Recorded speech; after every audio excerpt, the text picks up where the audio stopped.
السلام علیکم۔ حضرت عائشہ صدیقہ رضی اللہ تعالی عنہا حضور پاک صلی اللہ علیہ وسلم کے نکاح میں شوال کے مہینے میں آئی اور شوال کے مہینے میں ہی آپ کی رخصتی ہوئی۔ حضرت ابو عمر فرماتے ہیں حضرت عائشہ صدیقہ رضی اللہ تعالی عنہا اسی وجہ سے یہ بات پسند کرتی تھی کہ ان کے خاندان اور دوسرے تعلق دار لوگوں کی خواتین بھی اپنے خاوندوں کے پاس شوال کے مہینے میں ہی جائے۔ حضور پاک صلی اللہ علیہ وسلم نے حضرت عائشہ صدیقہ رضی اللہ تعالی عنہا کے علاوہ کسی دوسری کنواری عورت سے شادی نہیں فرمائی، اور حضور پاک صلی اللہ علیہ وسلم اپنی تمام ازواج مطہرات میں سے حضرت عائشہ صدیقہ رضی اللہ تعالی عنہا سے سب سے زیادہ محبت فرماتے تھے۔ یہاں تک کہ اگر حضرت عائشہ صدیقہ رضی اللہ تعالی عنہا کسی چیز کی خواہش کرتی تو آپ صلی اللہ علیہ وسلم پورا فرماتے تھے۔ ایک سفر کا واقعہ ہے جب حضور پاک صلی اللہ علیہ وسلم نے حضرت عائشہ صدیقہ رضی اللہ تعالی عنہا کو نہ پایا تو فرمایا ہائے میری دلہن۔ یہ الفاظ امام احمد علی رحمہ نے نقل کیے ہیں۔ حضرت عائشہ صدیقہ رضی اللہ تعالی عنہا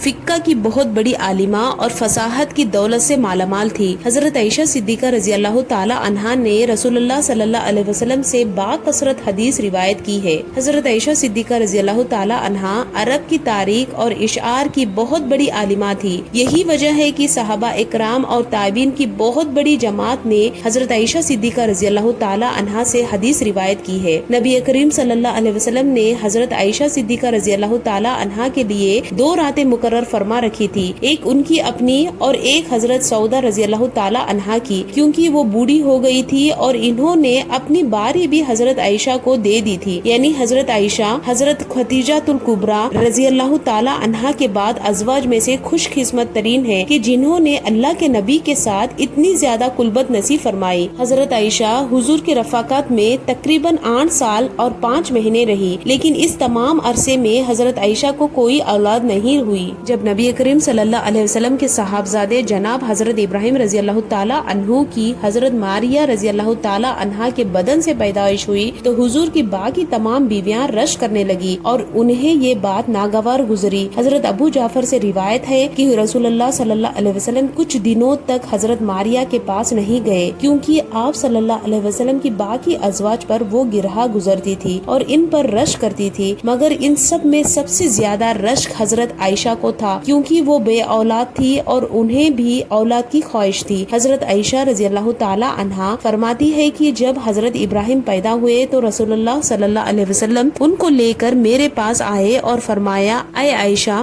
میرے ساتھ اس کی شباہت تو دیکھو، یہ میرے ساتھ کتنا ملتا جلتا ہے۔ تو میں نے کہا مجھے تو کوئی شباہت نظر نہیں آتی۔ فرمایا کیا تم نے اس کا گورا رنگ اور گوشت نہیں دیکھا؟ میں نے کہا جو دائی یا اونٹنی کے دودھ سے پالا جائے وہ گورا اور موٹا فربا ہوتا ہے۔ اس کے بارے میں ایک اور روایت بھی موجود ہے جس میں یہ الفاظ ہے کہ حضرت عائشہ نے عرض کیا کہ جس سے بھیڑ کا دودھ پلایا جائے وہ فربا اور گورا ہوتا ہے۔ حضرت عائشہ نے یہ اس لیے فرمایا کیونکہ محمد بن عمرو کہتے ہیں کہ رسول اللہ صلی اللہ علیہ وسلم کی چند رات بھیڑ بکریاں حضرت ابراہیم کے لیے خاص تھی اور ایک اونٹنی کا دودھ بھی انہی کے لیے خاص تھا۔ یہی وجہ تھی ان کا اور ان کی والدہ کا جسمانی نظام اچھا تھا۔ سیدہ عائشہ رضی اللہ تعالی عنہا کی کنیت ام عبداللہ تھی، لیکن عبداللہ حضرت عائشہ صدیقہ کے اولاد نہیں تھے بلکہ آپ کے بھانجے تھے جو کہ حضرت عبداللہ ابن زبیر رضی اللہ تعالی عنہ ہے۔ جب ان کی ولادت ہوئی تو رسول کریم صلی اللہ علیہ وسلم نے ان کے منہ میں اپنا لعاب شریف رکھا اور حضور پاک صلی اللہ علیہ وسلم نے حضرت عائشہ سے فرمایا یہ عبداللہ ہے اور تم ام عبداللہ ہو۔ حضرت عائشہ فرماتی ہے اس کے بعد سے ہمیشہ میری کنیت ام عبداللہ ہی رہی جبکہ میری کوئی اولاد نہیں تھی۔ حضرت عائشہ صدیقہ کو ام عبداللہ صرف آپ کے بھانجے کی وجہ سے کہا جاتا تھا۔ ایک دن حضرت عائشہ صدیقہ رضی اللہ تعالی عنہا حضور پاک صلی اللہ علیہ وسلم سے سوال کیا کہ مجھے اپنی کنیت کس کے نام پر رکھنی چاہیے جبکہ میری کوئی اولاد نہیں؟ تو رسول اللہ صلی اللہ علیہ وسلم نے فرمایا تم اپنے بھانجے عبداللہ کے نام پر اپنی کنیت رکھو جو کہ تمہاری بہن اسماء بنت ابو بکر عبداللہ بنت عوام کے بیٹے ہیں۔ بس تب سے حضرت عائشہ صدیقہ رضی اللہ تعالی عنہا کو ام عبداللہ کی کنیت سے پکارا جانے لگا۔